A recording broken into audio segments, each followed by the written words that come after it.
নমস্কার, সুভাদ্রা রান্নাঘরে আমার সকল দর্শক বন্ধুকে জানাই স্বাগত। আমি শিউলি।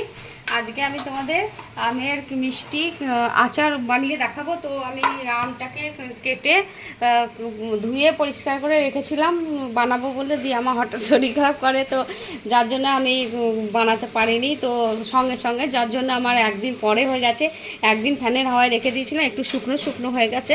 যাই হোক, তো তোমরা টাটকা আম কেটেও বানাতে পারো, আর আমার মতন যদি অসুবিধা হয় শুকিয়েও বানাতে পারো, তাতে কোনো অসুবিধা হবে না আমার মনে হয়। যাই হোক, এবার আমি তার জন্য একটা মশলা বানিয়ে নেবো, ভাজা মশলা। তো একটু গোটা জিরে এগুলো গোটা ধনে আর গোটা জিরে কতগুলো, আর 4টে শুকনো লঙ্কা দিয়ে দিলাম। এগুলোকে একটু ড্রাই রোস্ট করবো, তারপরে আমি মিক্সিতে এটা একটু গুঁড়ো করে নেব।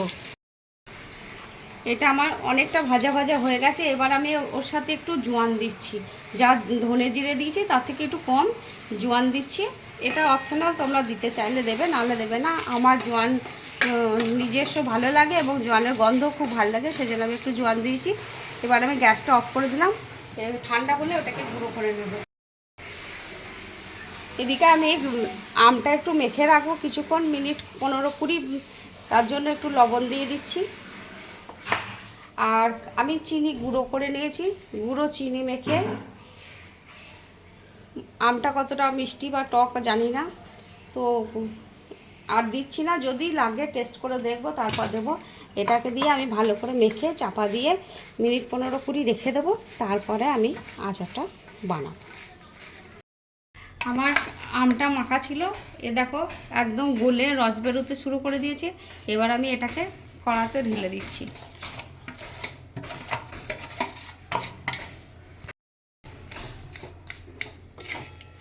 বিট লবণ দিয়ে দিচ্ছি। আমি সাদা নুন দিয়ে মেখে রেখেছিলাম, এখন একটু বিট লবণ দিয়ে দিলাম অল্প করে, আর একটু কালো জিরে ছড়িয়ে দিলাম ওপর থেকে, আর একটু মৌরি ছড়িয়ে দিলাম। ব্যাস, এবারে তোমাদের দেখায়। এখন একটু হবে, এখনও পুরোপুরি হয়ে যায়নি, আর এখন কিছুটা টাইম লাগবে হতে। তোমরা এইভাবে বানাবে, দেখবে খুব ভালো হবে। আমি ভেবেছিলাম কি খারাপ হবে, না খারাপ হচ্ছে না, খুব সুন্দরই হচ্ছে, যেহেতু আমার আমটা কাটা ছিল। আমার প্রায় হয়ে এসছে, তোমরা বুঝতে পারছো, দেখো তলা থেকে একদম ইয়ে হয়ে যাচ্ছে, মানে আঠা হয়ে গেছে, তলা দেখা যাচ্ছে কড়ার। তো এবার আমি এই পর্যায়ে আমি এই যে মশলাটা আমি গুঁড়ো করে নিয়েছিলাম রোস্ট করে, সেইটা আমি একটু ছড়িয়ে দিলাম। এবার আর একটু ইয়ে করে আমি গ্যাসটা অফ করে দেবো। মানে অসম্ভব সুন্দর একটা ফ্লেভার বেরিয়েছে। আমি 1 চামচ মতো হোয়াইট ভিনিগার দিয়ে দিলাম, যেহেতু এটা সংরক্ষণ করে রাখলে নষ্ট হবে না ভিনিগারটা দিলে, তো একটু ভিনিগার দিয়ে দিলাম। এবারে আমি গ্যাসটা অফ করে দেব। আমার প্রায় হয়ে গেছে ডান। তোমরা দেখতেই পাচ্ছ একদম পুরো সুন্দর আঠা আঠা হয়ে গেছে। এবার আমি গ্যাসটা অফ করে দিচ্ছি। আমি এবার প্লেটে তুলে নিচ্ছি, সার্ভ করে তোমাদের আমি দেখাবো কীরকম হয়েছে।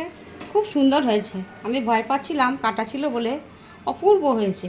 আর আমি এবার প্লেটে সার্ভ করে দিয়েছি, তোমরা দেখো আমি ওপর থেকে আর একটু মশলা ছড়িয়ে দিচ্ছি।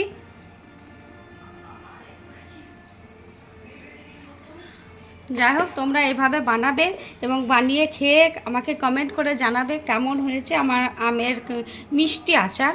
তো তোমরা সবাই ভালো থাকবে, এই গরমে সুস্থ থাকবে। সকলকে ধন্যবাদ।